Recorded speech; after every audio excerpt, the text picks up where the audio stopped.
What happens to a narcissist when you stop caring? You must know this.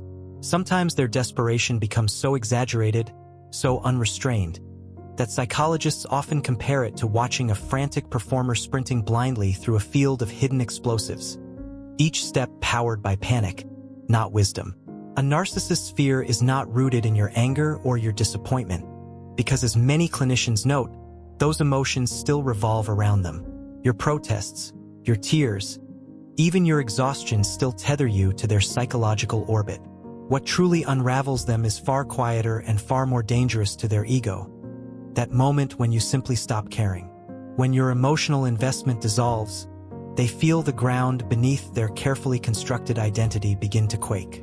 When a victim reaches that point of true emotional detachment, psychologists describe it as an internal shift similar to waking from a long illusion.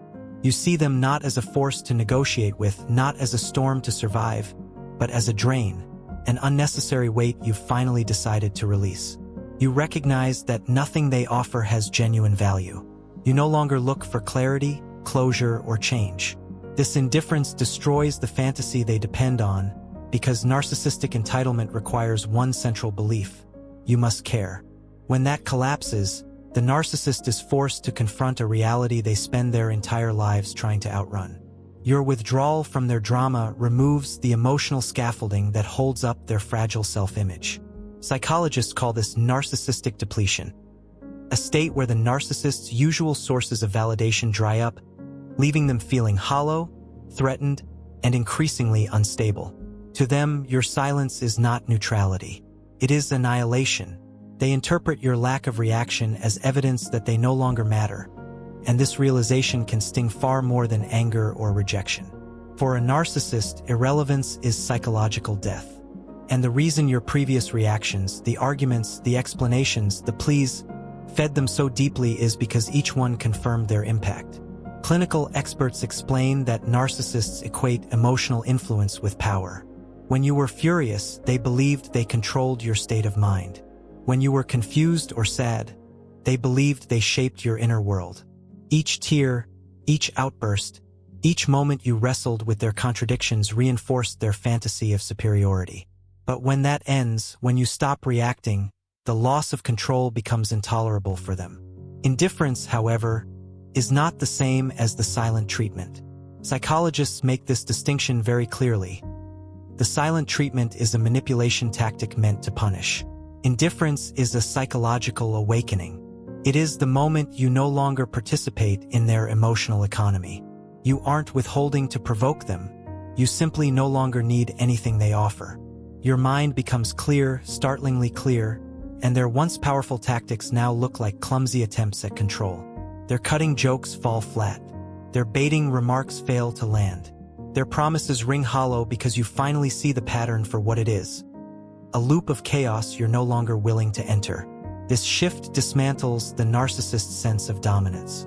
Psychologists frequently observe that a narcissist finds hatred easier to tolerate than apathy because hatred still signals emotional investment. Indifference signals detachment, and detachment signals autonomy. It means their fantasies of authority, influence, and desirability were only ever illusions propped up by your participation.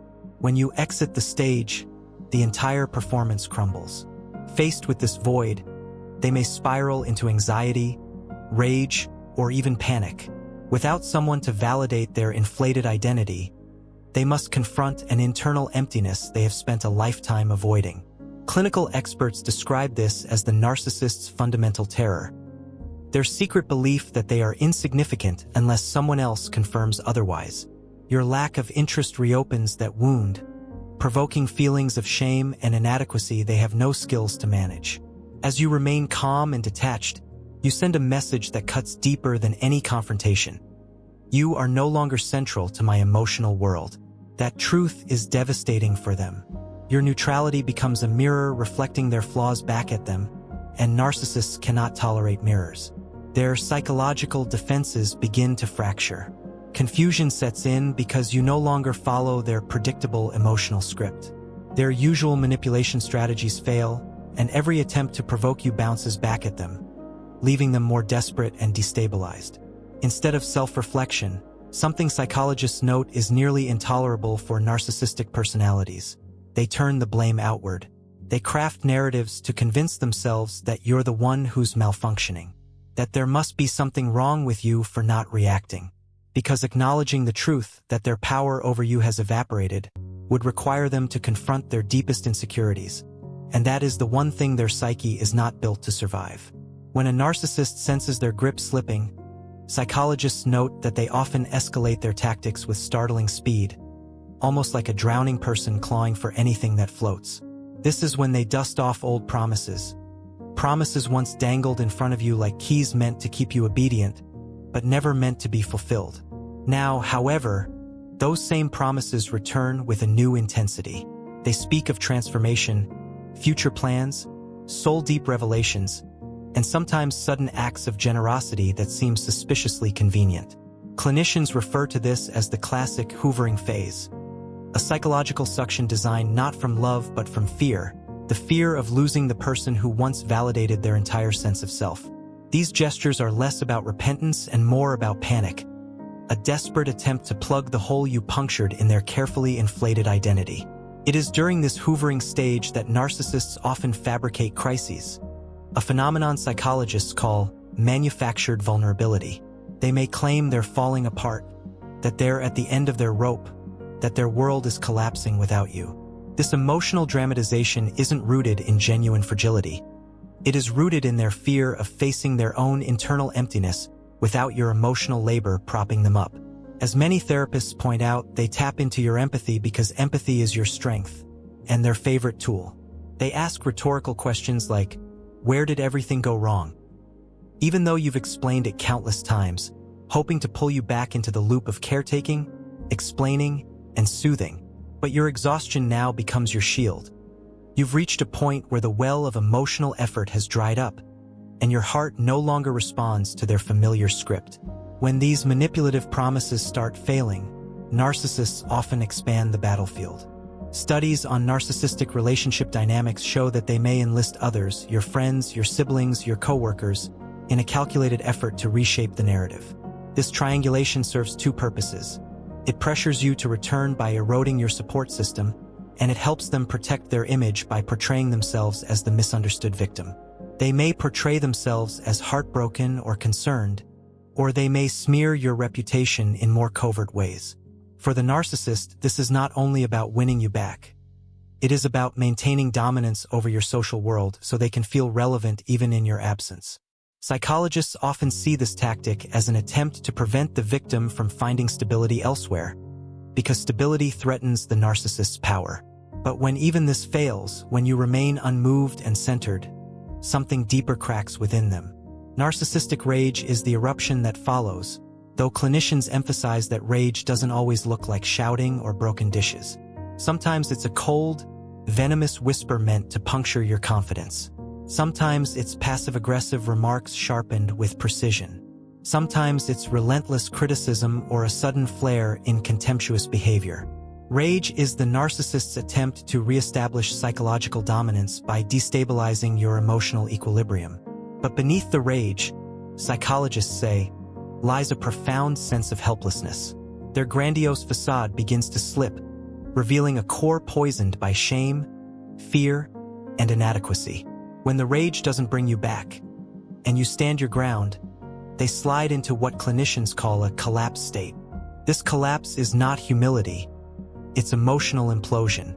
Their energy drains, their mood flattens, and the anxiety that once simmered becomes impossible for them to suppress. Many narcissists, according to psychologists, turn to impulsive or self-destructive behaviors during this period because their identity starts to dissolve without an immediate source of admiration or control. Out of this collapse emerges a fresh victim narrative, one crafted not just for you but for anyone who will listen. Their goal is simple: to attract new supply, someone else to prop up their collapsing identity and remind them that they still matter. Even when they find someone new, the wound you left does not disappear. Psychologists consistently observe that narcissists carry emotional injuries like long shadows, hidden but never forgotten. Your indifference becomes a symbolic threat, a reminder that their power isn't invincible. Even in new relationships, They may fantasize about ways to pull you back into their orbit, as well as ways to punish you for daring to detach. Vindictiveness is often woven into the narcissistic personality structure. Their memory for real or imagined slights can extend for years, even decades. You become the unresolved chapter in the story they tell themselves, the reminder that their control had limits. Their greatest psychological blind spot is their all-or-nothing thinking. Narcissists struggle to comprehend that your indifference is not an attack but an act of survival. As many psychologists point out, victims detach not to punish the narcissist but to save themselves. Indifference arises when you reject toxicity, reclaim your identity, and prioritize emotional safety. It represents a turning point, a shift from being trapped in their chaos to choosing peace over drama. This liberation terrifies them because it proves that, contrary to their grand illusions, they needed you far more than you ever needed them. Yet the journey toward that indifference is rarely graceful. Most survivors describe it not as a switch but as a slow, painful awakening forged through heartbreak, confusion, and disillusionment. Clarity arrives gradually, often after the victim realizes they can no longer carry the weight of someone else's insecurities. Psychologists emphasize that recovery begins when you accept that you are not responsible for regulating the narcissist's emotions, nor for fixing their wounds, nor for soothing the storms they create. Healing starts when you rediscover your self-worth, when you stop begging for their acknowledgement, and when you begin imagining a life that does not revolve around their unpredictable moods. This moment, when you step out of their storyline and step into your own, is the true beginning of freedom.